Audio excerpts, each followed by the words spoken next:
आइए हजरात गिरामी, अब मैं एक बार फिर जनाबे मेराज फैजाबादी के इस शेर से आगे बढ़ रहा हूँ और आपकी मुलाकात उस बैनुल अक़वामी मुकर्रिर से कराने जा रहा हूँ। जनाब मेराज फैजाबादी ने कहा था कि अपने अजदाद को बदनाम न होने देंगे, अपने अजदाद को बदनाम न होने देंगे, ये हवेली कभी नीलाम न दे होने देंगे, देखना है तो कभी देख हुकूमत देकर हम किसी शहर में कोहराम न होने देंगे। आइए हजरात गिरामी, हम मुलाकात कराते हैं एक ऐसी शख्सियत से, इक्तिसाबे फैज हासिल करते हैं उस मर्दे कलंदर, मर्दे मुजाहिद से जिसके सीने में एक हसास दिल है और उस दिल के अंदर इस उम्मत के लिए दर्द है और तड़प है, और वो दर्द और तड़प उनको उभारता रहता है कि वो शबो रोज इस उम्मत के गम में और इस उम्मत के गम के मुदावे में और इस उम्मत की तकालीफ में और उस तकालीफ के इजाले में अपनी जमातों के बैनर तले और मुख्तलिफ शक्लों में जो इस उम्मत को हालात पेश आ रहे हैं उनकी दिफा की कोशिश करते हैं। अल्लाह करे हजरत वाला की ये कोशिशें कबूल करे। हजरत वाला शायर के शेर के मिस्ताक हैं कि मेरी जिंदगी का मकसद तेरे दी की सरफराजी, मेरी जिंदगी का मकसद तेरे दी की सरफराजी, मैं इसीलिए मुसलमान, मैं इसीलिए नमाजी, और तमन्ना है कि इस दुनिया में कुछ काम कर जाऊं, तमन्ना है कि इस दुनिया में कुछ काम कर जाऊं, अगर कुछ हो सके तो खिदमते इस्लाम कर जाऊं, और तमन्ना है कि इस दुनिया में कुछ काम कर जाऊं, तमन्ना है कि इस दुनिया में कुछ काम कर जाऊं, अगर कुछ हो सके तो खिदमते इस्लाम कर जाऊं। और किया फिरदौसी मरहूम ने ईरान को जिंदा, खुदा तौफीक दे मुझको तो मैं करूं इस्लाम को जिंदा। इसी के साथ मैं बड़े अदब और एहतराम के साथ हजरत मौलाना अबू तालिब रहमानी साहब से दरखास्त करूंगा। मेरी एक आरजू थी पढ़ाई के जमाने में, जब मैंने हजरत की एक तकरीर नमाज के उन्वान से सुनी थी तो मेरे दिल में ये चाहत गूंजी थी काश मैं हजरत से मुलाकात कर लूं, लेकिन अल्लाह रब्बुल इज्जत ने 10-12 साल के बाद हमारी आज की इस उस आरजू को पूरी किया है और आज हम हजरत से मुलाकात करके शर्फे कबूलियत महसूस कर रहे हैं, फरहत व मसरत महसूस कर रहे हैं। इसी के साथ मैं दरखास्त करूंगा कि आप हजरात बिल्कुल इत्मीनान वक़ार के साथ जिस तरफ तक बैठे हुए हैं बैठे रहेंगे। इंशाअल्लाह भी नूरानी चेहरा एक अभी हमारे सामने आएगा, हम उनकी भी जियारत करेंगे और अपने दिलों को ठंडक पहुंचाएंगे। हजरत तशरीफ फरमा।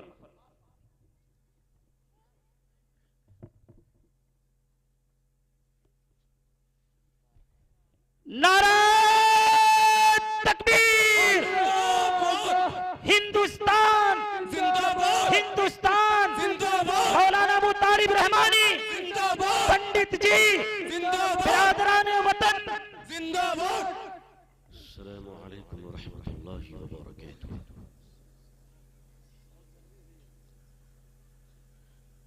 बिस्मिल्लाहिर रहमानिर रहीम। अल्हम्दुलिल्लाह वकफ़ा वसलामुन अला इबादिहिल्लज़ीना इस्तफ़ा, अम्मा बअद। अल्हम्दुलिल्लाहि रब्बिल आलमीन वल आक़िबतु लिल्मुत्तक़ीन वस्सलातु अला रसूलिही मुहम्मदिन व अला आलिही व अस्हाबिही अजमईन। रब्बि इश्रह ली सदरी वयस्सिर ली अमरी वहलुल उक़दतम मिन लिसानी यफ़क़हू क़ौली। रब्बि यस्सिर वला तुअस्सिर वतम्मिम बिल खैर।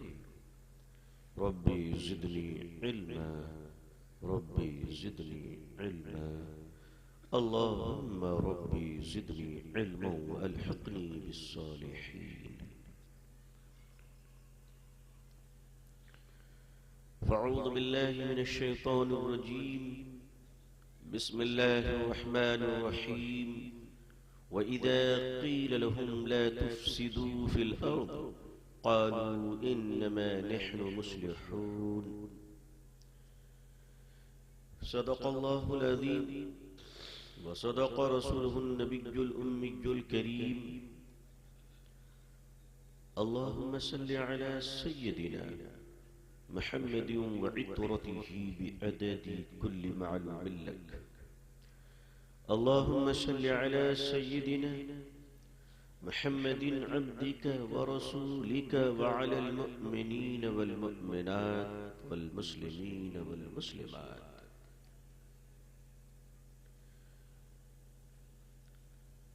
जनाब सदर इजलास हजरत मौलाना उस्मान साहब कासमी दामत बरकातुहू,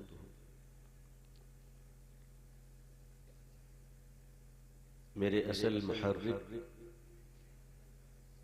मेरे मुहिब्बे गिरामी जनाब हजरत मौलाना सिराज हाशमी साहब मद्ददिल्लाहुल आली,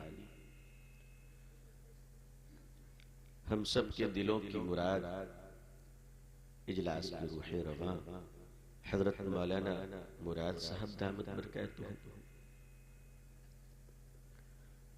हजरात उलमाए किराम, लखनऊ से तशरीफ लाए हुए मेहमान हमारे साथ, मेहमान दी वक़ार जनाब डॉक्टर पंडित अमरनाथ मिश्रा जी, जनाब विष्णु त्रिपाठी जी, जनाब वक़ार अहमद पठान साहब, जनाब भाई अतीक साहब, तमाम बुजुर्गान मुहतरम, नौजवानान इस्लाम, अजीज़ान गिरामी, सामिईन इज़ाम, अमायदीन शहर, पर्दह नशीं ख़वातीन उम्मत इस्लामिया। थोड़ी देर जो मैंने प्रोग्राम सुना तो मैं वो सब भूल गया जो मुझे याद था। असल में जब तूफान आता है तो कच्चे मकानों की छतें उड़ जाती हैं। इतनी धुआंधार तकरीर चल रही थी कि मुझे आप पे नहीं माइक पे भी रहम आ रहा था कि बेचारी आखिर वक्त तक बच तो जाएगी। मैं आपको अब चलिए दूसरी तरफ ले जाता हूं। बहुत हो गया, देशभक्ति के नाम पर तो चूरन भी बिक रहे हैं आजकल। अब मैं देशभक्ति के नाम पर कुकर बिक रहे हैं, तेल बिक रहे हैं, साबुन बिक रहे हैं, बोलो बिक रहे कि नहीं बिक रहे? मैं बिल्कुल डाइवर्ट करना चाहता हूं, आप लोगों को डाइल्यूट करना चाहता हूं। देखिए, इंसान मिट्टी से बना है। मेरे ख्याल से आप लोग भी मिट्टी ही से बने होंगे, सही है? इंसान मिट्टी से बना है और मिट्टी की सिफत यह है कि मिट्टी असर कबूल करती है। पानी डाल दो तो कीचड़ हो जाती है, धूप पड़ जाए तो सूख कर पत्थर बन जाती है। हम सब इंसान हैं, माहौल बनता है तो हम बनते हैं, माहौल बिगड़ता है तो हम बिगड़ जाते हैं। माहौल बनाने की जिम्मेदारी जिनके हाथों में है, उनके कारखानों से अब जाफरान की खुशबू नहीं, बारूद की महक आ रही है।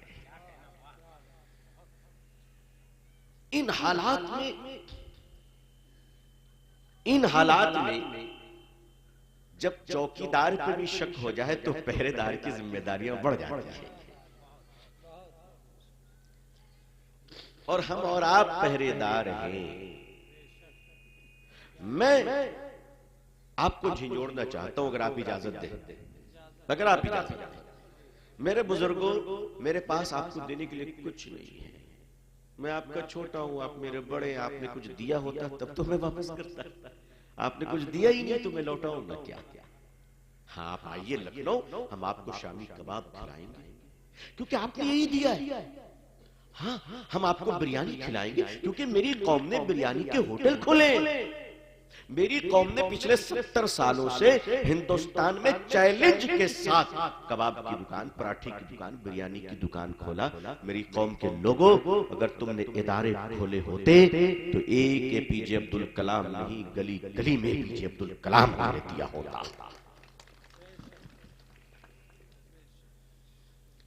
तुम्हें फुर्सत मिल जाए सियासतदानों की गुलामी करने से तो आ जाना लौट कर हमारे पास।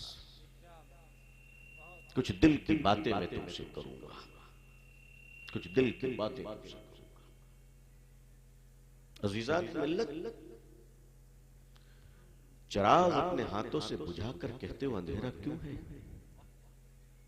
पूछते हो अंधेरा क्यों है। हजरात उलमाए किराम बैठे, मैं आपके घर का आदमी हूं, घर की भेदी जानता हूं, मैं जंगल में नहीं रहता, और माफ कीजिएगा मुझसे ये नहीं हो पाएगा कि मैं कैंसर के मरीजों को बुखार की दवा दूं।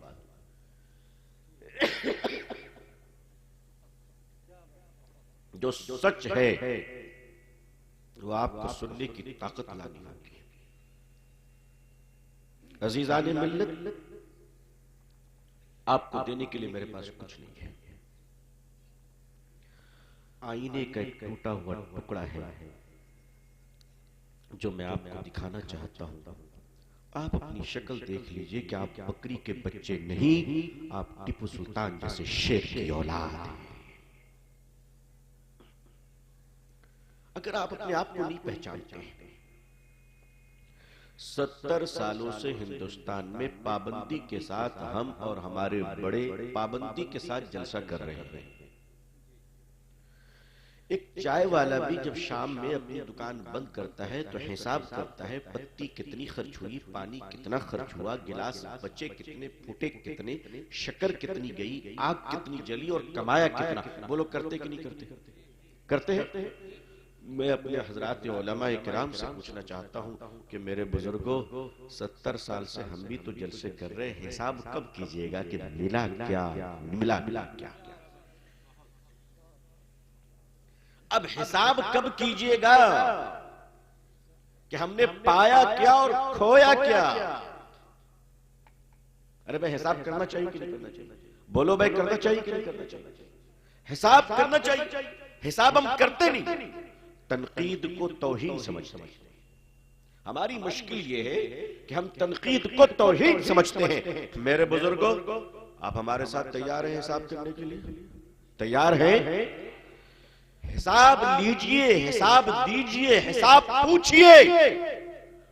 वक्त के अमीरुल मोमिनीन हजरत फारूक आजम से अगर हजरत बिलाल हिसाब ले सकते थे तो हमारी औकात क्या है जो आप हमसे हिसाब नहीं ले सकते। हमारे ये जुब्बो दस्तार किस काम के हैं? किस काम के हैं? 70 साल इस मुल्क की आजादी को गुजर गया, गुजरा कि नहीं गुजरा? हम बस इसी काबिल रह गए कि हम पर कमीशनें बैठाई जाएं, Ranganath Mishra commission, justice Sachar committee बैठाई जाए, इसके बाद एक और कमेटी बैठाई जाए, एक और कमेटी बैठाई जाए, नस्लें आती जाए, नस्लें जाती जाए, कमेटियां हमारे नाम पर बैठ बैठ कर तनख्वाह ले और वो खुशहाल बन जाए और हम बदहाल के बदहाल बन जाए। मेरी उम्मत के लोगों, खुदा ने तुम्हें सलाहियत दी है, तुम्हारे रगों में खून दौड़ रहा है, तुम्हारी आंखों में रोशनी और उजाला है, तुम्हारे जवानों के बाजुओं में ताकत है, खुदा की रहमत तेरे साथ है। मैं तुझसे पूछता हूं मेरी कौम के लोगों, तुम खड़े होकर आसमान की बुलंदी को ललकारो। तुम हुकूमतों के सहारे चलते रहते। आज योगी जी है, दामत बरकातुहू, मरकज में हजरत मोदी साहब है, मद्दजिल्लहुल आली। मुसलमान 5 साल से इन्हीं के नाम का जपना कर रहा। मैं पूछता हूं क्यों? मेरी कौम के लोगों, तुम इतने बुज़दिल कब से बन गए? हिंदुस्तान में हुकूमतें बदलती है, कायनात का खुदा नहीं बदलता। जब कायनात का खुदा नहीं बदलता है तो गोटी जहां फंसी है वहां ठीक कर लो भाई। एक दर से क्या बेदर हुए कि दर बदर हो गए। कुछ बात समझ में आई? आय हाय, अगर समझ में आती तो पंडाल सर पे टच हो जाता। एक दर से क्या बेदर हुए कि दर बदर हो गए। मुसलमानों, तुमने मुशायरों में उछलना शुरू किया है, रातों में खुदा के सामने रोना बंद कर दिया है। तो अब तुम्हारी किस्मत शायरों की जबान और शायरात के थिरकनों में महफूज हो गई है। जब तुम रातों में रोया करते थे तो कौम चैन से रातों में सोया करती थी। तुमने रातों में रोना बंद कर दिया। आज रातों में रोने का मिजाज खत्म हो रहा है। आज हम बातों में इंतहाई सतही और जज्बाती सोच के साथ हमारी गाड़ी आगे बढ़ रही है। मेरे बुजुर्गों और दोस्तों, मैं आपसे साफ साफ कहना चाहता हूं और वाज़ेह लफ्जों में कहना चाहता हूं, मुझे इस बात की फिक्र नहीं है कि आपकी क्या हालत है। मुझे इस बात की भी फिक्र नहीं है कि क्या आप खा रहे क्या नहीं खा रहे। मुझे इस बात की भी फिक्र नहीं है कि आप और हम इस वक्त कहां तक पहुंचे हैं। माफ कीजिएगा, आप हजरात को जिम्मेदारी देकर अर्ज कर रहा हूं, मेरी बात का गवाह रहना। मैं चला जाऊंगा, लेकिन याद करना, मैं सिर्फ इतना कहकर जा रहा हूं कि मुझे फिक्र इस बात की है कि आने वाले 25 सालों के बाद ये नस्ल मुसलमान रहेगी कि नहीं रहेगी। मैं अपने नस्लों की बात कर रहा हूं। हमारी नस्लों में जो गिरावट आ रही, आप उस गिरावट का अंदाजा नहीं कर सकते। आप उस गिरावट का अंदाजा नहीं कर सकते। हमारे हिंदू भाइयों के पास जब दौलत आती है तो ये कॉलेज खोलते हैं, यूनिवर्सिटी खोलते हैं। मुसलमानों के पास दौलत आती है तो मुसलमान होटल खोलता है, बिरयानी सेंटर खोलता है। मेरी कौम के लोगों, अरे कब तक आरएसएस को गालियां देते रहोगे? हैं? आरएसएस के लोग सूरज निकलने से पहले सुबह उठकर ठंडक में भी अपने वक्त वर्जिश करते हैं, और मुस्लिम कौम रात के 2 बजे चाय पी के सोती है, सुबह 10 बजे उठकर मुस्कुराती है। आप चले हैं मुकाबला करने के लिए, आप चले मुकाबला करने के लिए।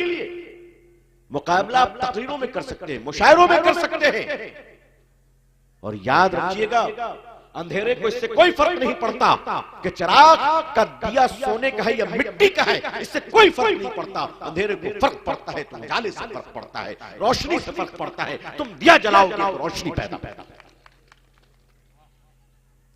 तुम शतरंज की चाल का जवाब 70 सालों से कुश्तियों में दे रहे हो। 70 सालों से, माफ कीजिएगा, 70 सालों से शतरंज की चाल का जवाब कुश्तियों से आप दे रहे हैं। आपको इस पार्टी ने चंद टुकड़े डाल दिए, आपको उस पार्टी ने चंद टुकड़े डाल दिए। आपने समझा कि आप किस्मत के धनी हो गए। नहीं नहीं, तुम गुलाम थे, गुलाम ही रहोगे। मुसलमानों, दूसरों की हवेलियों पे नौकरी करोगे तो हवेलियों के नौकर कहलाओगे, और अगर फटी हुई लुंगी में भी मुसल्ले पे खड़े हो जाओगे तो कौम का इमाम कहलाओगे। आप अपनी किस्मत के मेमार खुद हैं। पंडित अमरनाथ साहब बैठे हुए हैं हमारे दोस्त। क्या सारी कौमी यकजहती का ठेका हम ही ने ले रखा? हम ही करते रहे? अजीजान मिल्लत, इस मुल्क को क्या देना था हमें जो हमने नहीं दिया? आइए उसका हिसाब करते हैं। ये हुकूमत आज जनाब मोदी साहब की एक दिन में नहीं आई है, 100 साल की मेहनत का नतीजा है। कितने साल का भाई? 100 साल की मेहनत का नतीजा है। और याद रखिएगा, मेहनत करने वाली कौम का मुकाबला आप बद्दुआओं से नहीं कर सकते। साफ लफ्जों में कह देना चाहता हूं, मेहनत करने वाली कौम का मुकाबला आप बद्दुआओं से नहीं कर सकते। कुदरत का निजाम है कि सूरज निकलेगा, रोशनी सबको मिलेगी। ये कुदरत का निजाम। ऐसा नहीं कि अल्लाह ताला मुसलमानों के लिए बड़ा स्पेशल है कि तुम सोए भी रहो तो तुमको मिलता रहेगा, और अल्लाह हिंदुओं के खिलाफ है, नौजुबिल्लाह। ऐसा नहीं है। ये सारी इंसानियत अल्लाह की मखलूक है और हुजूर सल्लल्लाहु अलैहि वसल्लम की उम्मत है। जो मीठा खाएगा उसकी जबान पे मिठास आएगी, जो कड़वा खाएगा उसकी जबान पे कड़वाहट आएगी।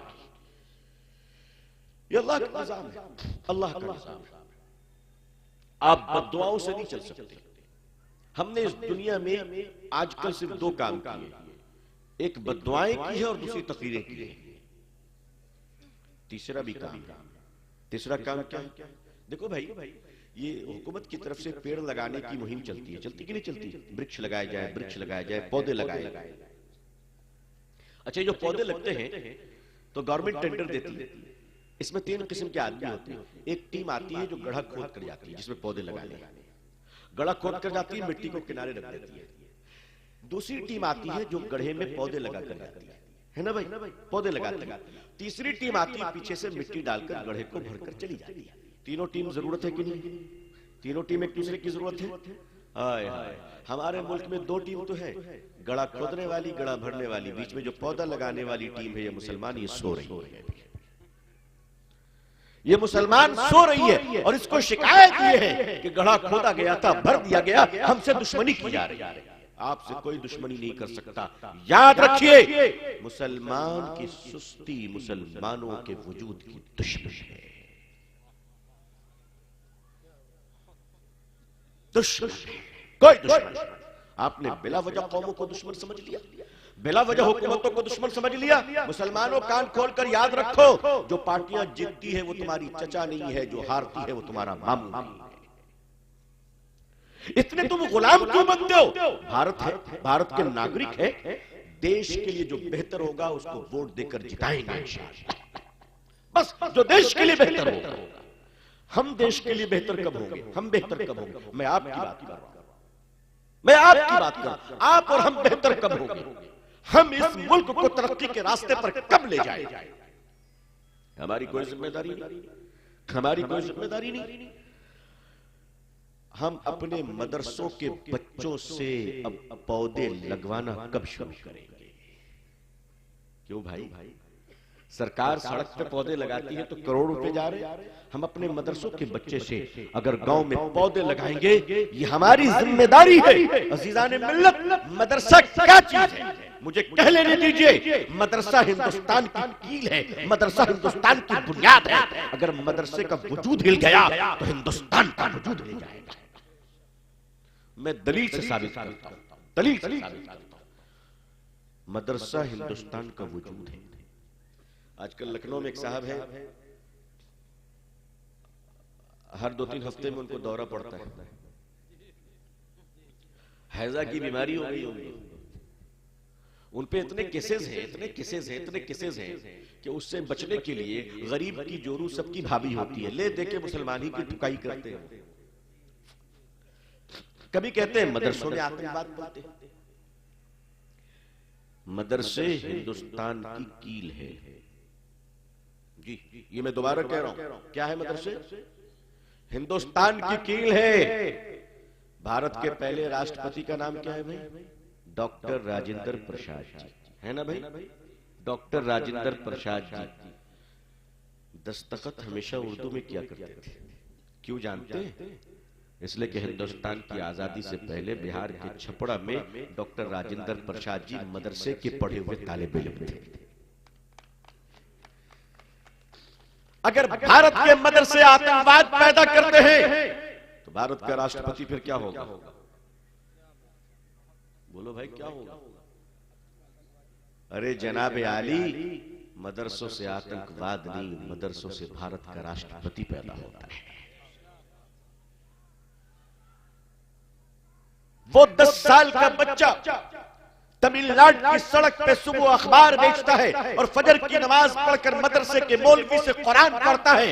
बड़ा होकर भारत का missile man APJ Abdul Kalam बनता है। ये मदरसा। और माफ कीजिएगा, सच्चाई तो वो है जादू जो सर चढ़ के बोले। क्यों भाई? दिल्ली के विज्ञान भवन में 4 साल पहले, 3.5 साल पहले सूफी संतों ने एक बड़ी कॉन्फ्रेंस की थी। उसमें हमारे बड़े भाई बरेलवी उलमा ही थे।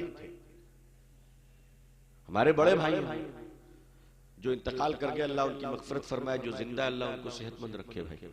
अरे आमीन बोलो भाई, आमीन।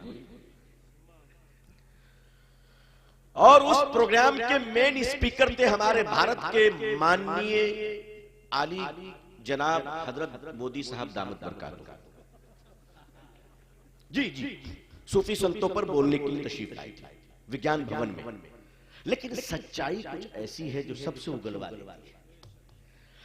जनाब मोदी जी, मैं आपका शुक्रिया अदा करता हूं। आप हमारे देश के प्रधानमंत्री हैं, अल्लाह आपको सद्बुद्धि अता फरमाए, है ना भाई? आपने बड़ी सच्चाई से ये बात हमारे बरेलवी भाइयों की कॉन्फ्रेंस में कही कि भारत की आजादी की इतिहास की अगर बात की जाएगी तो मौलाना हुसैन अहमद मदनी का नाम जरूर लिया जाएगा। ये मौलाना हुसैन अहमद मदनी क्या सिगरेट फैक्ट्री में तैयार हुए थे जी? अरे मदरसे के प्रोडक्ट थे, शेखुल इस्लाम थे अल्हम्दुलिल्लाह। और आगे आइए, उलमाए देवबंद की तो कुर्बानियां ऐसी है कि मेरी उम्र खत्म हो जाएगी, कुर्बानियों का सिलसिला बंद नहीं हो सकता। हिंदुस्तानी मदरसों ने, और इतना ही नहीं, भारत के ही मदरसे नहीं, दुनिया के मदरसे ने दुनिया को बड़ी बड़ी ताकतें दी है। दुनिया के सुपर पावर अमेरिका, आजकल वहां एक कार्टून प्रेसिडेंट साहब आए हुए हैं, कार्टून प्रेसिडेंट साहब। अभी मैं नहीं बोल रहा हूं, अभी एनडीटीवी की न्यूज में देख रहा था, उसमें बताया गया कि अमेरिका का सदर रोजाना कम से कम 17 बार झूठा वादा करता है। झूठा वादा कितनी बार? मैं सोचने लगा कि हमारे वाले उनसे सीखते हैं या वो वाले यहां से सीखते हैं। मतलब मैं कंफ्यूज हूं, मैं कंफ्यूज हूं कि कौन किसको चार्जिंग करता है। और व्हाइट हाउस की रिपोर्ट के मुताबिक ट्रंप साहब ने अभी तक 8000 झूठे वादे किए हैं। कितने? अगर यही सिलसिला रहा तो अगला नोबेल प्राइज उन्हीं को मिलेगा। और मुकाबला चल रहा है, भारत और अमेरिका में मुकाबला चल रहा है झूठे वादे करने का। इससे पहले अमेरिका में जो सदर साहब थे उनका नाम था बराक, है ना भाई? Barack Obama. नाम सब जानते हैं, भूल गए? बराक ओबामा बड़ा मशहूर नाम है, लेकिन उनका पूरा नाम सुन लीजिए। उनका असल में पूरा नाम है बारिक हुसैन ओबामा। असल में जो उनके वालिद थे वो कीनिया के मुसलमान थे, कीनिया के मुसलमान थे। उनसे अमेरिकन एक क्रिश्चियन लेडी ने निकाह किया, शादी की, उससे ओबामा साहब पैदा हुए। तो बाप का नाम था बारिक हुसैन ओबामा। ये ओबामा जो है वो ट्राइबल नेम है, ट्राइबल नेम है। जैसे हमारे यहाँ पांडे होते हैं, महाराष्ट्र में चले जाए तो मुसलमानों का भी टाइटल होता है नायक, पटेल, अहमद पटेल, नायक। इस तरह से बहुत सारे नाम होते हैं। बंगाल में चले जाए तो मुसलमानों के भी नाम मंडल और घोष होते हैं। तो कीनिया का ट्राइबल नेम है ओबामा। तो ये ओबामा साहब मां के पेट में थे, बाप का एक्सीडेंट हो गया और वो इंतकाल कर गया। तो जब वो पैदा हुए तो मां ने और नानी ने इनको पाला और बाप का नाम कॉपी पेस्ट कर दिया कि इनका भी नाम होगा बारिक हुसैन ओबामा। बात समझ में आ गई? ओबामा, बारिक हुसैन ओबामा, इनका फर्स्ट नेम भी मुस्लिम है। अरे भाई, बारिक अरबी नाम है कि नहीं? अल्लाहुम्मा बारिक लना। बारिक और हुसैन सारी दुनिया जानती है, और ओबामा ट्राइबल नेम हो गए। अमेरिकनों की एक आदत है कि वो दूसरों की खूबियों पे अपना नाम लगा देते हैं। ये उनकी आदत है, जब वो कुछ नहीं बना पाते हैं तो नाम ही बदल देते हैं। ये हर उस कमजोर आदमी की पहचान है जो कुछ कर नहीं सकता तो दूसरों के किए हुए का नाम बदल देता है। दुनिया के हर भागे हुए बुज़दिल का यही काम है कि कुछ ना कर सको तो दूसरे का माल हड़प के उस पर अपना नाम डाल दो, अपना नाम डाल दो। अब अगर कोई कहे कि भाई मैं रसगुल्ला नहीं खाऊंगा, का क्यों? का इसका नाम मिलता जुलता है, हबीबुल्लाह, अनवरुल्लाह, जावेदुल्लाह। तभी कोई बात हुई भाई, अरे भाई रसगुल्ला खाइए, आपको किसने मना किया? अमेरिकनों की एक आदत है कि उन्होंने हजरत आदम अलैहिस्सलाम को बोलना था तो आदम को एडम कर दिया, एडम। इब्राहिम अलैहिस्सलाम को अब्राहम कर दिया ना। हजरत मूसा अलैहिस्सलाम को मोसेस कर दिया, हजरत ईसा अलैहिस्सलाम को जीसस क्राइस्ट कर दिया। तो ओबामा को कैसे छोड़ देता? अरे बोलो कैसे छोड़ देता? कि इनको भी चेंज किया तो इनके बारिक को बराक कर दिया, बारिक को बराक कर दिया। रहा बीच में कौन है जी? हुसैन। हुसैन का करबला में यजीद नहीं बिगाड़ सका तो ये क्या बिगाड़ सका? तो हुसैन को छोड़ दिया, जिसको बिगाड़ नहीं सके उसको छोड़ दिया। और ओबामा तो बराक ओबामा, बराक ओबामा बीच का निकाल दिया। लेकिन जब उन्होंने सदारत की हलफ ली और सिग्नेचर किया है तो उसमें उन्होंने लिखा है कि बराक हुसैन ओबामा, पूरे नाम। ये जब 7 साल के हुए तो इनकी मां ने दूसरी शादी की इंडोनेशियन मुस्लिम से, इंडोनेशियन मुस्लिम से जकार्ता में। तो उनके स्टेप फादर यानी सौतेले बाप उनकी मां को लेकर इंडोनेशिया आ गए। माँ अपने बेटे ओबामा को भी लेकर इंडोनेशिया आ गए और ओबामा 2 साल तक इंडोनेशिया के मदरसे में पढ़े हैं। बात समझ में आ गई आपको? तो मदरसा भारत को भी राष्ट्रपति देता है और अमेरिका को भी राष्ट्रपति देता है। मदरसों से मोहब्बत के जो पैगाम चलते हैं, मैं मानता हूं कि हम वो काम नहीं कर रहे जो हमें करना चाहिए, मैं मानता हूं, लेकिन आप सिरे से खारिज कर दीजिएगा तो मैंने 20 बार कहे हैं और आज फिर यहां कहता हूं, भारत सरकार से विनती करता हूं कि डोकलाम चाइना से लड़ते हुए, पाकिस्तान के आतंकवादियों को गिराते हुए, कश्मीर की सरहद पर पाकिस्तान से टकराते हुए, अगर हमारे फौज और जवानों को कभी खून की जरूरत हो, जान की जरूरत हो, हमें आवाज देना। हम मदरसों से अपने बच्चों को सर पे कफन पहनाकर सरहदों पे पहुंचा देंगे। नारा तकबीर! हिंदुस्तान मदारिस इस्लामिया, मौलाना अबू तालिब रहमानी, बिरादराने वतन।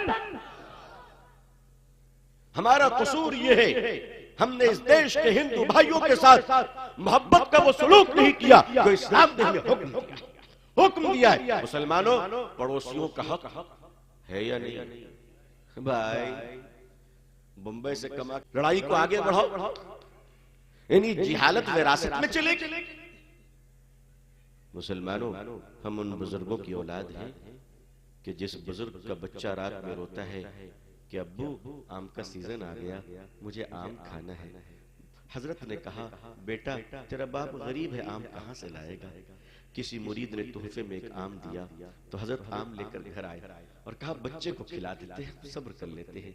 बच्चे ने आम खाया, गुठली फेंकने जा रहे थे कि पड़ोस के बच्चे की रोने की आवाज आ गई, अम्मी मुझे आम खाना है। बुजुर्ग का कलेजा दहल गया और फरमाने लगे, अल्लाह मैं आपको क्या मुंह दिखाऊंगा कि पड़ोसी के बच्चे को हमने आम के लिए नहीं पूछा। ये कहकर के गुठली अगर मैं फेंकूंगा सामने तो उसकी माँ देखेगी, उसका दिल टूट जाएगा। ये कहकर हाथ में गुठली को रखकर मोहल्ले से बाहर जाकर फेंकते हैं कि मेरे पड़ोसी का दिल न टूट जाए। और आज हम इतने महान मुसलमान हैं कि अपना कचड़ा अपने दरवाजे के सामने डालते हैं। मुसलमानों, गोश्त खाना मना नहीं है, लेकिन हड्डियां इस तरह न फेंको कि जो लोग नहीं खाते उनको तकलीफ पहुंचे। नहीं, हम इस्लाम के मानने वाले हैं और इस्लाम ने जो हमें दर्श दिया, सुनो मुसलमानों क्या दर्श दिया। नबी करीम सल्लल्लाहु अलैहि वसल्लम रास्ते से तशरीफ ले जा रहे हैं, सारा मजमा कहे सल्लल्लाहु अलैहि वसल्लम रास्ते से तशरीफ ले जा रहे हैं। आपने देखा कि रास्ते के बीच में कोई ठोकर लगने वाली चीज मौजूद है। हुजूर सल्लल्लाहु अलैहि वसल्लम के साथ सहाबाए किराम का काफिला है। नबी पाक सल्लल्लाहु अलैहि वसल्लम ने किसी से कुछ नहीं फरमाया। आप आगे बढ़े और अपने प्यारे हाथ से उस पत्थर को उठाया और किनारे रख दिया और प्रैक्टिकल अमल करने के बाद फरमाया, लोगों रास्ते से तकलीफ देने वाली चीजों को हटा दिया करो, हर गुजरने वाले की तरफ से एक एक सदका करने का सवाब मिलेगा। क्या मिलेगा? सदका करने का सवाब मिलेगा। मुसलमान के गुजरने से? अरे भाई मुसलमान के गुजरने से नहीं, कुत्ते और बिल्ली भी गुजरे तो अल्लाह की मखलूक है, उसको भी आराम पहुंचाना आपकी हमारी जिम्मेदारी है। सहाबा ने इतना अमल किया कि सहाबा रास्ते से चलते थे तो नजर झुका के चलते थे कि एक तिनका भी मिल जाए तो हटाकर मेरे नबी की सुन्नत को जिंदा कर दो सल्लल्लाहु अलैहि वसल्लम। मदीने के रास्ते से एक बार यहूदियों का काफिला जा रहा था, उसमें कोई मुसलमान नहीं था। रास्ते में कांटे की एक डलिया पड़ी हुई थी। यहूदी ने रुक कर कहा कि मेरे यहूदी भाइयों, मैं तुमसे कसम खाकर कहता हूं, जब से ये कांटा सड़क पे पड़ा है कोई मुसलमान नहीं गुजरा है। कहा तुम इतने कॉन्फिडेंस से कैसे कहते हो? कहा कि इसलिए कहता हूं कि अगर मुसलमान गुजरता तो रास्ता साफ होता, मुसलमान गुजरता तो रास्ता साफ होता। मौलाना अली मियां नदवी रहमतुल्लाह अलैह ट्रेन में जा रहे थे, सामने की सीट पर एक नौजवान बैठा था। ट्रेन स्टेशन पे रुकी, नौजवान केला खाया, छिलका प्लेटफॉर्म पे फेंक दिया। हजरत मौलाना अली मियां नदवी रहमतुल्लाह अलैह ने उस नौजवान से कुछ नहीं कहा, उतर के नीचे गए, हाथों से छिलका उठाकर किनारे रख दिया और फिर आए और आकर कहने लगे, बेटा आपका क्या जाता है, आपने 2 रुपए के केले खाए, छिलका फेंक दिया। मेरा कोई गरीब भाई उस छिलके पर पांव रखता तो उसके कमर की हड्डी टूट जाती, वो मजदूर होता, अस्पताल में होता, उसके बच्चे भूखे रहते, उसका जिम्मेदार कौन होता? लोगों, ये दर्द तुम्हारे अंदर कब आएगा, कब आएगा? ये इंसान, ये मुसलमान तो दर्द दिल के लिए पैदा किया गया था। ये दर्द तुम्हारा कहां चला गया, कहां चला गया? यहूदी ने कहा, जो सड़क सबसे ज्यादा साफ हो, इसका मतलब है कि मुसलमान गुजरता है। जो मोहल्ला सबसे ज्यादा साफ हो, इसका मतलब है कि मुसलमान रहता है। माफ कीजिएगा, आज जिसके दरवाजे पे बच्चे का पैखाना हो, समझ जाए हाजी साहब का मकाम। आप इस तरह से मुल्क के इमाम बने क्या? आपके अंदर क्वालिटी है क्वालिटी आपकी? एक मुसलमान के कपड़े की दुकान पे जाइए और कई कपड़ा दिखाओ, एक दिखाएगा का ये पसंद नहीं है, दूसरा दिखाओ, दूसरा दिखाएगा, तीसरा ये पसंद नहीं, वो दिखाओ, ये पसंद नहीं, वो आपसे परेशान करो। 10 मिनट के बाद वो कहेगा, माथा खराब है तुम्हारा, इतने जूते मारूंगा दिमाग दुरुस्त हो जाएगा, निकलो, मैं दुकान खोलकर बैठा हूं कि तुम्हारा खाना खोलकर बैठा हूं, भागो यहां से, जलील करके भगा देगा। अब हमारे एक मारवाड़ी भाई की दुकान पर जाओ, ये दिखाइए, दिखाएगा, वो दिखाइए, दिखाएगा, वो दिखाइए, दिखाएगा, आधा घंटा परेशान करो, कोई पसंद नहीं आया, वहां जोड़कर कहेगा, कोई बात नहीं बाबू, आपके पसंद की चीज मैं रख नहीं सका, दोबारा फिर आइएगा, मैं आपकी सेवा करूंगा। क्यों मुसलमानों? मेरे प्यारे आका सल्लल्लाहु अलैहि वसल्लम ने हमें क्या सिखाया था? अखलाक भूलकर कहते कि हम परेशान हैं, अखलाक भूलकर कहते परेशान हैं। अरे साहब, शुक्र मनाइए कि हम जिंदा हैं, वरना हमारे अखलाक तो इतने बुरे हो चुके हैं कि अल्लाह ने अपने महबूब के सदके हमें जिंदा रखा है सल्लल्लाहु अलैहि वसल्लम। हमने तिजारत कैसे की? हमने तिजारत कैसे की? आपको पता है, हुजूर सल्लल्लाहु अलैहि वसल्लम हर बुध के दिन मार्केट जाया करते थे, ताजिरों को तिजारत सिखाया करते थे। मुसलमानों, तुमने तिजारत सीखा? बाप रिटायर्ड हो गए तो रिटायरमेंट का पैसा लेकर दुकान खोल लिया, तुमने तिजारत सीखी? तिजारत क्या है? मुसलमानों, झूठ मत बोलो, झूठ झूठ क्या भाई मत बोलो। माफ कीजिएगा, मैं कुछ गलत बोल गया, वरना मैं अपनी कौम को कैसे कह सकता हूं कि झूठ मत बोलो? अब तो लोग तकरीरों में भी झूठ बोलते हैं। हाँ हाँ, दीनी मजलिसों के तकरीरों में झूठ बोलते हैं। माफ कीजिएगा, मस्जिद के मेंबर पर खड़े होकर झूठ बोलते हैं। तिजारत कैसे की हमने? कैसे की? मदीने के बाजार में, मदीने में बाजार है, सड़क के इस किनारे मुसलमान की दुकान है, सड़क के उस किनारे यहूदी की दुकान है। दोनों बनिए की दुकान है, यानी प्रोविजन स्टोर। यहाँ भी चावल दाल जौ बिक रही है और यहूदी की दुकान में भी क्या बिक रही भाई? चावल दाल जौ बिक रही है। शाम में एक कस्टमर आता है, यहूदी। कस्टमर कौन है? यहूदी। वो सहाबी की दुकान पर जाता है, यहूदी की दुकान पर नहीं जाता, और जाकर कहता है, मुसलमान भाई मुझे 1 किलो जौ दे दो। सहाबी ने क्या जवाब दिया सुनो। मुसलमान सहाबी फरमाते, मेरे यहूदी भाई, मेरे पास जौ भी अच्छी क्वालिटी की है, रेट भी अच्छा है, और मैं बेचने के लिए बैठा हुआ हूं, लेकिन सुनो ना, सुबह से मेरे पास इतने कस्टमर आ चुके हैं कि मेरा सामान इतना बिक चुका है कि मैं जब शाम में घर जाऊंगा इंशाअल्लाह तो मेरे बाल बच्चे अच्छी तरह खा पी के सो जाएंगे, कोई तकलीफ नहीं होगी इंशाअल्लाह। मेरे दुकान के सामने जो मेरे यहूदी भाई की दुकान है, मैं सुबह से देख रहा हूं उसकी दुकान में कोई कस्टमर नहीं आया है, उसका फूल जैसा चेहरा मुरझा गया है। अगर इसी हालत में उसने दुकान बंद कर दी तो शायद उसके बच्चों को आज रात भूखा सोना पड़ेगा।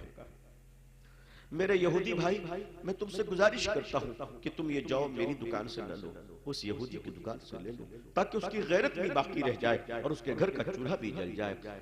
ये यहूदी जाता है और उसकी दुकान से सौदा लेता है, पूरा वाकया उसको बयान करता है। वो यहूदी जौ बेचता है, पैसे लेता है, दुकान बंद करता है। दोनों यहूदी मुसलमान की दुकान पर आते हैं। मुसलमान पूछता है, क्या लेने आए हो? वो कहता है, जौ उसकी दुकान से लिया हूं, ईमान तेरी दुकान से लेने आया हूं। तू बता कि तुझे इतना बड़ा ज़र्फ किसने दिया, इतना बड़ा दिल किसने दिया। मुसलमानों, हाय हाय, आज बगल में कोई दुकान खुलती है तो तुम लेमू काटते हो, हाय हाय, बिकाओ आमिलों से तावीज बनवाते हो कि उसकी रुक जाए हमारी चल जाए।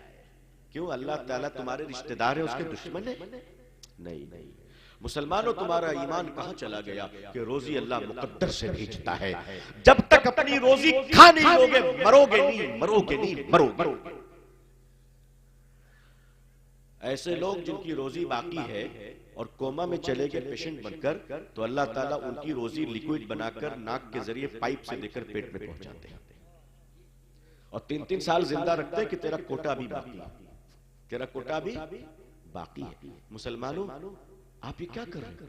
आपकी तिजारत की लाइन, ना आप अच्छे ताजिर हो, ना आप अच्छे शहरी बन पाए, ना आप अच्छे पड़ोसी बन पाए। भाइयों, फिर हम क्या करेंगे? हम क्या करें? हम कहां चले गए? आइए, हमारी जिंदगियां क्या थी? क्या थी हमारी जिंदगियां? हुजूर सल्लल्लाहु अलैहि वसल्लम के सामने हजरत बिलाल जंग के मैदान से दुश्मन की बेटी को गिरफ्तार कर लाते। किसकी बेटी को भाई? दुश्मन की बेटी को हजरत बिलाल लाते और कपड़े ऊपर उसके फटे हुए हैं और कहते या रसूलल्लाह सल्लल्लाहु अलैहि वसल्लम, ये दुश्मन की बेटी है, इस्लाम से लड़ने आई थी, इसको मैदान जंग से पकड़ के लाया हूं। हुजूर आप फरमाइए सल्लल्लाहु अलैहि वसल्लम कि आपकी अदालत में से क्या सजा दी जाती है? मेरे प्यारे आका सल्लल्लाहु अलैहि वसल्लम ने अपनी चादर मुबारक को उतारी और फरमाया बिलाल, इस बेटी के सर पे रख दो, इस बेटी के सर पे रख दो। हजरत बिलाल कहने लगे या रसूलल्लाह सल्लल्लाहु अलैहि वसल्लम, ये लड़की मुसलमान नहीं है, आपकी चादर मुबारक है, ये लड़की मुसलमान नहीं है, दुश्मन की बेटी है। हुजूर ने फरमाया बिलाल, बेटी बेटी होती है, चाहे किसी की भी।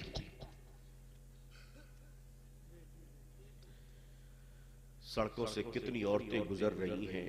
मुसलमानों, आंखें उठाकर दूसरों की मां बहनों को घूरते हो, कभी इस नजर से भी देखो कि मेरी बेटी जा रही है, मेरी बेटी जा रही, मेरी माँ जा रही है, माता जी जा रही, दूसरे की माँ है, मेरी माँ जा रही। आप ये इज्जत नहीं कर सकते। आप रास्ते में जाते हो उनको पास नहीं दे सकते।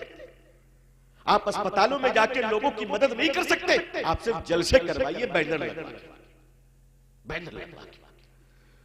याद रखिएगा, तस्बीह पढ़ने से फसल नहीं उगा करते, किसान की मेहनत से जमीन में फसलें उगा करती है। हमें अपने अंदाज को बदलना होगा।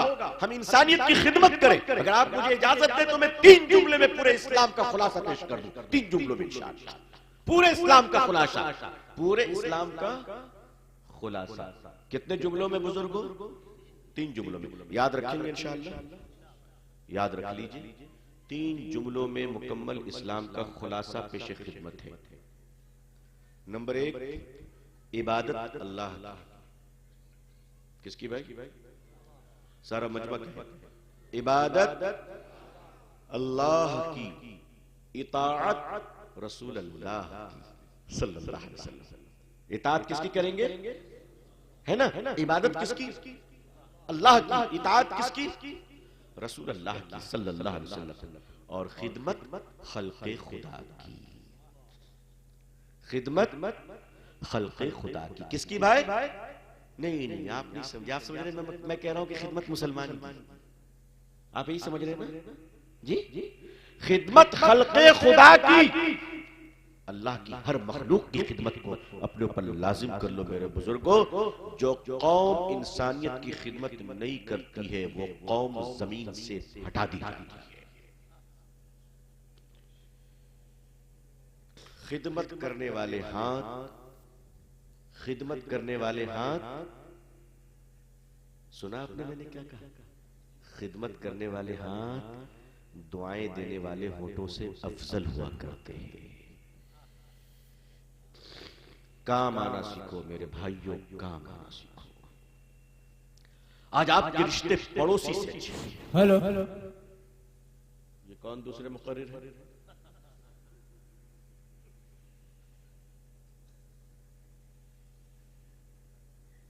आपके रिश्ते अगर पड़ोसी से अच्छे नहीं हैं, आपके रिश्ते सड़क पे चलते हुए बरादराने बदल वतन से अच्छे नहीं है। इस मुल्क का सबसे बड़ा पड़ोसी हमारा कौन है? इस देश में हमारा पड़ोसी हमारे हिंदू भाई है, या तो मोहल्ले में पड़ोसी है, या बाजार में पड़ोसी है, या बस में पड़ोसी है, या ट्रेन में पड़ोसी है, या स्कूल में पड़ोसी है। मुसलमानों, मेरे नबी ने फरमाया सल्लल्लाहु अलैहि वसल्लम, पड़ोसियों का हक अदा करो, पड़ोसियों का हक अदा करो।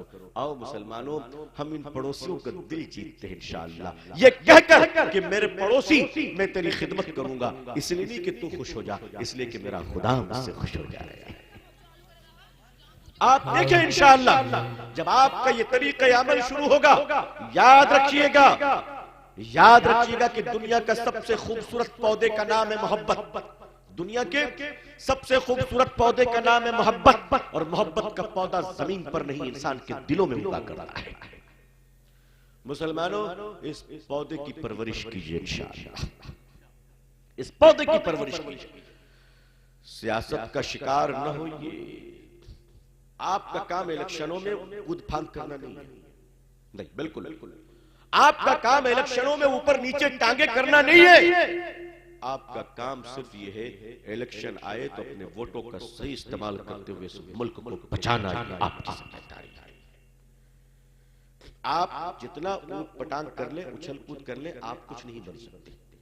मैं आपको साफ साफ, मैंने ओपन अपने इंटरव्यू में कहा है, पंडित जी के सामने कह सकता हूं, हिंदुस्तान की सारी पॉलिटिकल पार्टियां तुमको दामाद तो बना सकती है, लीडर नहीं बनने देगी। साफ साफ कह दे रहा हूं, मैं साफ साफ कह रहा हूं।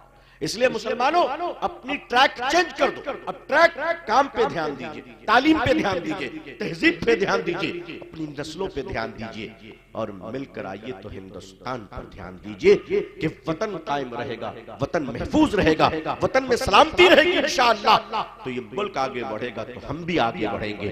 हिंदुस्तान वो मुल्क है कि हजरत अबू हुरैरा रज़ियल्लाहु अन्हु की रिवायत है कि हज़रत अबू हुरैरा फरमाते हैं कि नबी करीम सल्लल्लाहु अलैहि वसल्लम ने इरशाद फरमाया कि मुझे हिंद की तरफ से दीन की खुशबुएं आ रही हैं। हज़रत अबू हुरैरा फरमाते हैं कि जब से हुजूर के ज़बान से सल्लल्लाहु अलैहि वसल्लम हिंदुस्तान का नाम सुना हूं, हिंदुस्तान की ज़ियारत के लिए दिल बेकरार हो गया है। उसी को अल्लामा इक़बाल ने कहा है कि मीरे अरब को आई ठंडी हवा जहां से, मीरे अरब को आई ठंडी हवा जहां से, मेरा वतन वही है, मेरा वतन वही है, मेरा वतन वही है। अज़ीज़ाने मिल्लत, इस मुल्क की गंगा जमनी तहजीब, कयामत आ सकती है, मोहब्बत खत्म नहीं हो सकती। ये बात मैं आपको कहता हूं, और पक्का सीमेंटेड हिंदुस्तानी होने की हैसियत से कह रहा हूं, सीमेंटेड हिंदुस्तानी जी। मेरे हिंदुस्तानी होने पे अगर किसी को शक हो जाए, मुझे उसके नस्ल के पागल होने में कोई शक नहीं, कोई शक। आपको मैं परफेक्ट कहता हूं, और मैंने दुनिया के दिगर मुल्कों में कहा है। ईद के बाद जब दुबई कॉन्फ्रेंस हो रही थी, एक शेख ने मुझसे पूछा, जो इत्तेफाक से किसी ने रिकॉर्ड कर लिया और फेसबुक में लाइव हो गई, बड़ा चल भी गया वो। किसी ने पूछा कि शेख आपको दुबई कैसा लगा? मैंने कहा सारे जहां से अच्छा हिंदुस्तान हमारा। हम जहां जाते हैं अपने वतन का ही परचम लहराते हैं, हज में भी जाते हैं तो मीना में हिंदुस्तानी झंडा ही लहराता रहता है, लहराता रहता है। तो अज़ीज़ाने मिल्लत, ये मुल्क, ये वतन और यहाँ रहने वाले जो लोग हैं, आप याद रखिएगा कि 90% से ज्यादा लोग मोहब्बत करने वाले हैं। 90%, शक न कीजिए, किसी पर शक न कीजिए, बिल्कुल नहीं। 90% से ज्यादा लोग मोहब्बत करने वाले हैं। और खुदा ने पता नहीं हिंदुस्तान की मिट्टी को कैसा बनाए, अल्लाह जाने। हजारों बार खून गिर जाए फिर भी मोहब्बत के ही फूल निकलते हैं उससे। उसकी वजह यह है कि बनारस की जिस बहती हुई गंगा से हिंदू भाई स्नान कर कर मंदिरों में पूजा करते हैं, उसी गंगा के पवित्र जल से मुसलमान भी नमाज पढ़कर मस्जिदों में नमाज पढ़ते हैं। उसी गंगा जल से वुजू बनाकर मुसलमान मस्जिदों में नमाज पढ़ते हैं। मुसलमानों ने हिंदुस्तान की धरती को सजाया है, अपने सजदों से सजाया है। याद रखना, इस भारत की धरती को हमने अजान से जिंदा रखा है और नमाजों से सजा कर रखा है। जब तक हम जिंदा हैं, इंशाअल्लाह भारत के तिनके का कभी सौदा होने नहीं देंगे इंशाअल्लाह। अज़ीज़ाने मिल्लत, उठ खड़े हो। अल्लाह ने अगर आपको पैसा दिया है तो पैसों से लोगों की मदद कीजिए। और हाँ, फोटो न खिंचवाइएगा, ऐसा नहीं कि एक साड़ी देते हुए 10 फोटो खिंचवा ली कि उस बेचारी की इज्जत नीलाम हो जाए। ऐसा न करो, ऐसा न करो। गरीबों का दिल न दुखाओ। अल्लाह के लिए करो तो अल्लाह बगैर फोटोग्राफर अखबार की भी देख लेता है। लोगों की मदद कीजिए। अगर मुसलमानों के मोहल्ले में कोई हिंदू भाई गरीब है और गरीबी की वजह से अपने घर को चलाने के लिए भीख मांग रहा है, तो कयामत के दिन पूरा मुस्लिम मोहल्ला अल्लाह के सामने गुनहगार और मुजरिम खड़ा होगा। मुजरिम खड़ा होगा। अगर मुसलमान भी परेशान है तो आप अपने भाई का ख्याल रखें, इंसानियत का ख्याल रखें। ये जिम्मेदारी जब तक आप नहीं निभाएंगे आप आगे नहीं बढ़ सकते। आइए 2-3 काम शुरू कीजिए। एक ये, अपने घरों में सच्चाइयों को नाफिज कीजिए। अपने बच्चों को इंसानियत का दर्स दीजिए, इंसानियत का दर्स दीजिए। हजरत मौलाना फजल हक खैराबादी रहमतुल्लाह अलैह ये स्वतंत्र सेनानी थे, फ्रीडम फाइटर थे, मुजाहिद आजादी थे। अंग्रेजों ने आपको गिरफ्तार किया कि मौलाना फजल हक खैराबादी तुम बहुत भारत भारत करते हो, तुम हिंदुस्तान की आजादी की बात करते हो। हथकड़ी लगाई, पांव में बेड़ियां बांध दी और इंडोमान निकोबार के काला पानी के जेल में आपको डाल दिया। अंग्रेज की अदालत ने आपको सजाए मौत सुनाई। जेलर सजाए मौत का परवाना लेकर आता है। मौलाना फजल हक खैराबादी जेल की सलाखें पकड़कर खड़े हैं। पूछते हैं जेलर क्या पैगाम लाए हो? जेलर गुरूर से कहता है तेरी मौत का परवाना लाया हूं। मौलाना फजल हक खैराबादी मुस्कुरा कर कहते हैं शुक्र है कि भारत की आजादी के लिए फजल हक मर रहा है, कॉम्प्रोमाइज नहीं कर रहा है। ये सुनना था कि जेलर का खून खौल गया। कहा ठहरो, मरने से पहले तुम्हें हम एक और सजा देंगे जिसका गम तुम भूल नहीं पाओगे। और वो सजा ये थी कि हजाम को बुलाया और कहा मौलाना की दाढ़ी मोड़ दो। मौलाना ने हाथ जोड़ा, ऐसा न करो, लेकिन जेलर ने हाथ पकड़ लिया। हजाम ने जेलर के हुक्म पर अस्तूरा चलाया। हजरत की सारी प्यारी दाढ़ी नीचे गिर गई। हजरत ने अपनी दाढ़ी को उठाया, हाथों में और लबों से चूमा, आंखों से लगाया और फरमाने लगे वाह मेरी दाढ़ी, मुझसे पहले तू शहीद हो गई वतन पर, मुझसे पहले तू वतन पर शहीद हो गई। ये शहादत की तारीख है इस मुल्क की, ये शहादत की तारीख है मुल्क की। मौलाना आजाद 1923 में जब कांग्रेस के सबसे यंगेस्ट प्रेसिडेंट बने थे तो अपना पहला भाषण और पहला खुतबा जब कांग्रेस के सेमिनार में दिया था तो मौलाना आजाद ने कहा था कुतुब मीनार पर अगर कोई फरिश्ता बैठकर कहे कि आजाद भारत को आजादी कल मिल जाएगी, तुम हिंदू मुसलमान की भाईचारगी की बात मत करना, तो मौलाना आजाद ने कहा था भारत की आजादी छोड़ दूंगा, हिंदू मुसलमानों की मोहब्बत नहीं छोड़ूंगा। अजीज़ान मिल्लत, ये मुल्क बहुत अजीम है। आइए हम सब इस मुल्क को बचाने की फिक्र करें इंशाअल्लाह। और बचाने की फिक्र तकरीरों से नहीं, प्रैक्टिकल मेहनत से करेंगे। एक तिनका तिनका सजा कर इस मुल्क को सजाएंगे। इस मुल्क को कभी तबाह होने नहीं देंगे। गुस्सा जितना भी हो, बसों के पत्थर पर कभी शीशे, बसों के शीशे पर कभी पत्थर नहीं मारेंगे। गुस्सा कितना भी हो, कभी किसी को आग नहीं लगाएंगे। कहीं अपने गुस्से को कंट्रोल करेंगे, मगर मुल्क का तिनका बर्बाद होने नहीं देंगे इंशाअल्लाह। इंशाअल्लाह अल्लाह ताला से दुआ है कि अल्लाह ताला पूरी दुनिया में हम सबको इस्लाम की इज्जत देखना नसीब फरमाए। अल्लाह ताला अक़वाम आलम और अहले हिंदुस्तान के दिलों में इस्लाम के लिए, मुसलमानों के लिए जज्बे मोहब्बत और एहतराम पैदा फरमाए। अल्लाह ताला हमारे भारत में अमन और शांति अता फरमाए। अल्लाह यहाँ रहने वाले हिंदू और मुसलमानों में आपसी मोहब्बत और भाईचारगी अता फरमाए। अल्लाह हमें और आपको और हमारे अहल याल को और पूरी उम्मत मुस्लिमा को इज्जत, आफियत, सलामती, खैर और खुशहाली के साथ इस्लाम पे जिंदगी, ईमान पर खात्मा नसीब फरमाए। मैं बेहद शुक्रगुजार हूँ आप हजरात का, इस ठंड की रात में भी ठिठुरने के बावजूद आप तशरीफ रखिए।